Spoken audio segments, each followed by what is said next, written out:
Boa noite, queridos irmãos. Que a paz divina se faça presente neste momento conosco. Que nossos lares sejam visitados por espíritos superiores. Que seja retirado tudo aquilo que não soma para nosso crescimento espiritual.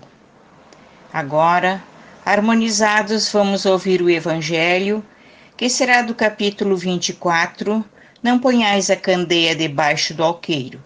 Serão os itens 11 e 12, sob subtítulo: Não são os que gozam de saúde que precisam de médico. Estando Jesus à mesa em casa desse homem, do Mateus, vieram aí ter muitos publicanos e gente de má vida, que se puseram à mesa com Jesus e seus discípulos, o que fez que os fariseus, notando, disseram aos discípulos: Como é que vosso mestre come com publicanos e pessoas de má vida? Tendo-os ouvido, disse-lhes Jesus: Não são os que gozam saúde que precisam de médico. Está em São Mateus, no capítulo 9, os versículos do 10 ao 12. Jesus se acercava principalmente dos pobres e deserdados, porque são os que mais necessitam de consolações, dos cegos dóceis e de boa fé, porque pedem que lhes dê a vista, e não dos orgulhosos que julgam possuir toda a luz e de nada precisar. Essas palavras, como tantas outras, encontram no Espiritismo a aplicação que lhes cabe. Há quem se admire de que, por vezes, a mediunidade seja concedida a pessoas indignas, capazes de a usarem mal. Parece, dizem, que tão preciosa faculdade devera ser atributo exclusivo dos de maior merecimento. Digamos, antes de tudo, que a mediunidade é inerente a uma disposição orgânica e que qualquer homem pode ser dotado, como da de ver, de ouvir, de falar. Ora, nenhuma há que o homem, por efeito do seu livre-arbítrio, não possa abusar. E se Deus não houvesse concedido, por exemplo, a palavra senão aos incapazes de proferirem coisas más, maior seria o número dos mudos do que dos que falam. Deus outorgou faculdades ao homem e lhes dá liberdade de usá-las, mas não deixa de punir o que delas abusa.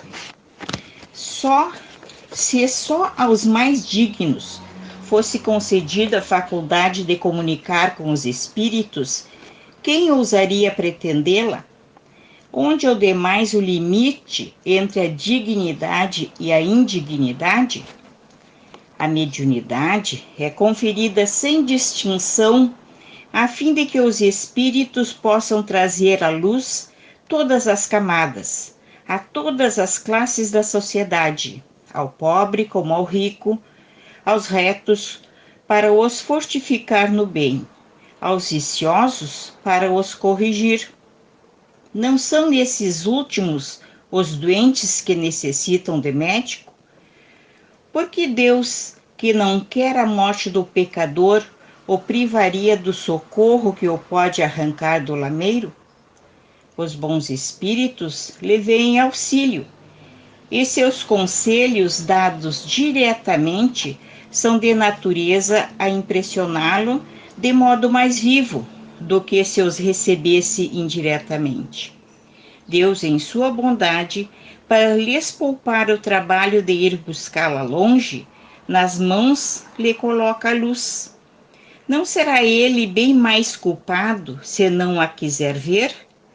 Poderá desculpar-se com a sua ignorância quando ele mesmo haja escrito com suas mãos, visto com seus próprios olhos, ouvido com seus próprios ouvidos e pronunciado com a própria boca a sua condenação?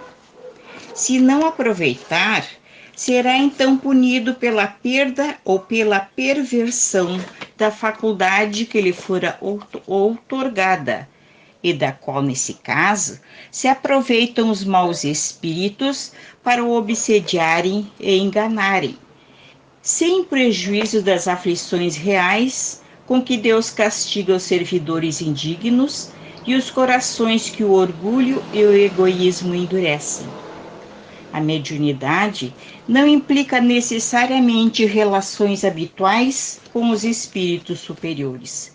É apenas uma aptidão para servir de instrumento mais ou menos dúctil aos espíritos em geral.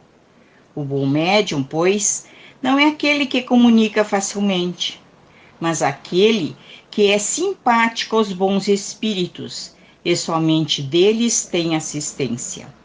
Unicamente nesse sentido é que a excelência das qualidades morais se torna onipotente sobre a mediunidade.